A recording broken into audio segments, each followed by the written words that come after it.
മരണവുമായി നേരിട്ട് മുഖാമുഖം പോരാടുന്ന നിരവധി പോരാളികൾ നമ്മുടെ ജീവിതത്തിലൂടെ കടന്നു പോകാറുണ്ടെന്ന് അത് പലപ്പോഴും വാർത്തകളാകാറുമുണ്ട്. ആ വാർത്തകൾ കേൾക്കുമ്പോൾ കണ്ണീരാണോ സന്തോഷമാണോ അതോ അഭിമാനമാണോ തോന്നേണ്ടതെന്ന് പോലും സംശയമുണ്ട്. മരണത്തെ മുഖാമുഖം കണ്ട് അതിനെ ഭയക്കാതെ അതിൻ്റെ നേരെ പോരാളിയായി പൊരുതുന്ന നിരവധി പേർ നമുക്ക് ചുറ്റുമുള്ളപ്പോൾ അതൊരു അഭിമാനം തന്നെയാണെന്നാണ് എല്ലാവരും പറയുന്നത്.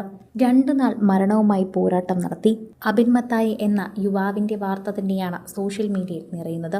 നഴ്സിംഗ് ഹോമിൽ ജോലിക്കിടെ ഉയരത്തിൽ നിന്നുള്ള വീഴ്ചയിൽ തലയ്ക്ക് മാരകമായി പരിക്കേറ്റ യുവാവ് ജീവൻ മരണ പോരാട്ടത്തിലാണെന്ന് കഴിഞ്ഞ ദിവസം ബ്രിട്ടീഷ് മലയാളി വെളിപ്പെടുത്തിയിരുന്നു. എന്നാൽ കാനഡയിൽ നിന്നും സഹോദരനെത്താനുള്ള കാത്തിരിപ്പിൽ അബിൻ്റെ പേര് വെളിപ്പെടുത്തിയിരുന്നില്ല. ഇന്നലെ സഹോദരൻ UK എത്തിയ ശേഷവും ഡോക്ടർമാർ അന്തിമ വിശകലനം നടത്തിയ ശേഷമാണ് കുടുംബത്തെ അബിൻ ജീവിതത്തിലേക്ക് തിരിച്ചെത്തില്ല എന്നറിയിച്ചത്. ഇതേ തുടർന്ന് ജീവൻ രക്ഷാ ഉപകരണങ്ങൾ ഉപയോഗിക്കുന്നത് നിർത്തുവാനുള്ള തീരുമാനം കുടുംബത്തിന്റെ അനുമതിയോടെ സ്വീകരിക്കുകയുമായിരുന്നു. കഴിഞ്ഞ 6 ദിവസമായി ആകസ്മിക മരണങ്ങൾ കേട്ടുകൊണ്ടിരിക്കുന്ന UK മലയാളികൾക്ക് ഇപ്പോൾ 5ാമത്തെ ആകസ്മിക മരണമായി മാറുകയാണ് അബിൻ്റെ വേർപാട്. ബ്ലാക്ക്ബേൺ നഴ്സിംഗ് ഹോമിൽ ജോലിക്കിടെ വീണു പരിക്കേറ്റ കടുത്തുരുത്തി സ്വദേശിയായ യുവാവ് ജീവന് വേണ്ടി പൊരുതുകയായിരുന്നു. പ്രതീക്ഷകൾ വേണ്ടെന്ന ആശുപത്രി അധികൃതർ ഓരോ നിമിഷവും ഓർമ്മിപ്പിക്കുന്നുണ്ടായിരുന്നു. എന്നാലും അവനെ സ്നേഹിക്കുന്നവർക്ക് പ്രതീക്ഷകൾ മാത്രമായിരുന്നു ഉണ്ടായിരുന്നത്. അങ്ങനെ വേഗം എല്ലാത്തിനും തോറ്റുമടങ്ങുന്നൊരുത്തനല്ല. അതുതന്നെയാണ് പ്രതീക്ഷയ്ക്കുള്ള ഏക കാരണവും. അപകടം ഓർമ്മിക്കുന്നത് തൊഴിൽ സ്ഥലങ്ങളിലെ തുടർച്ചയായ ദുരന്തങ്ങളെയാണെന്ന് കൂടി പറയണം. 1 വർഷം മുൻപ് കെയർ വിസയിൽ UK കുടുംബത്തെ തേടിയാണ് ദുരന്തം കൂട്ടിന് വന്നിരിക്കുന്നത്. ഭാര്യയ്ക്ക് നഴ്സിംഗ് ഹോമിൽ ജോലി ലഭിച്ചതിനെ തുടർന്നാണ് കടുത്തുരുത്തിക്കാരനായ യുവാവും അതേ നഴ്സിംഗ് ഹോമിൽ ജോലിക്ക് കയറുന്നത്.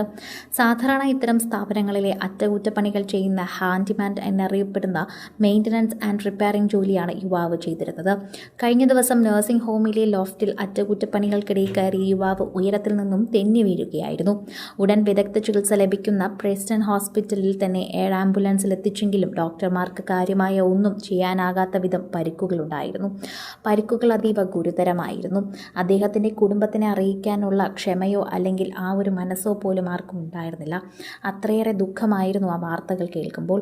പുറമേക്ക് കാര്യമായ പരിക്കുകളൊന്നുമില്ലാത്ത അബിന് തലയ്ക്ക് കാര്യമായ പരിക്കേറ്റതോടെ വൈദ്യസംഘം നിസ്സഹായരാവുകയായിരുന്നു. പ്രതീക്ഷകൾ വേണ്ടെന്ന സൂചന നൽകി കുട്ടികളെ അടക്കം ആശുപത്രിയിൽ എത്തിച്ചു കാണിക്കുകയും വൈദികരെത്തി യുവാവിന് വേണ്ടി ആശുപത്രിയിൽ പ്രാർത്ഥിക്കുകയും നടത്തുകയും ചെയ്തു. അതിനിടെ പുതുതായി UK എത്തുന്ന മലയാളി യുവാക്കൾ ജോലിസ്ഥലങ്ങളിൽ പരിചിതമല്ലാത്ത സാഹചര്യത്തിൽ തുടർച്ചയായ അപകടത്തിൽപ്പെടുന്ന എന്ന കാര്യം ഓർമ്മിപ്പിക്കുകയാണ് ബ്ലാക്ക്ബേൺ അപകടം. ഇക്കഴിഞ്ഞ ജൂണിൽ അങ്കമാലിയായ കാനഡ സ്വദേശിയായ റീഗൻ എന്ന യുവാവ് ബെഡ്ഫോർഡ്ഷെയറിലെ സാൻതി എന്ന സ്ഥലത്തുള്ള വെയർഹൌസ് ജോലിക്കിടെയുള്ള അപകടത്തിൽ മരണപ്പെട്ടിരുന്നു.